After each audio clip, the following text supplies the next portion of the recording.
Daesh की मदद की कोशिश, कनाडा में पाकिस्तानी नौजवान गिरफ्तार।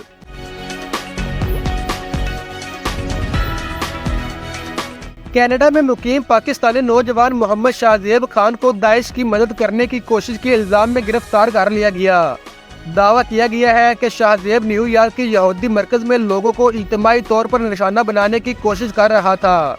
मोहम्मद शाहजेब खान की उम्र 20 बरस है और वो शाहजेब जद्दों के नाम से भी जाना जाता है। इसे न्यूयॉर्क में दायर की गई शिकायत के सबब कनाडा में गिरफ्तार किया गया।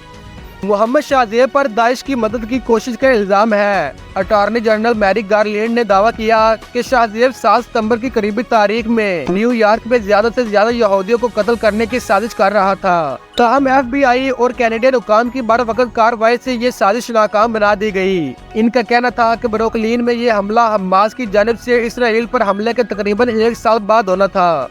अटॉर्नी जनरल ने दावा किया कि शाहजेब खान ने 2 अंडरकवर एहलकारों के सामने एतराफ़ किया था कि वो और अमेरिका में मुकीम दाइश का एक आर्मी हमले की साजिश कर रहे हैं। ये भी कहा कि अगर वो कामयाब हो गया तो ये 11 सितंबर के बाद अमेरिका में सबसे बड़ा हमला होगा।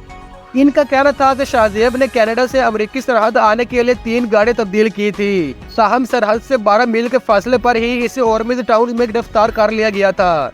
जुर्म साबित हुआ तो शाहजेब को 20 बरस कैद हो सकती है। अमेरिकी महकमे इंसाफ ने साथ ही ये भी वादा किया है कि मोहम्मद शाहजेब के खिलाफ शिकायत मौत इल्जाम है और जब तक जुर्म साबित नहीं होता इल्जामात का शिकार अफराद को बेगुनाह तस्वीर किया जाता है।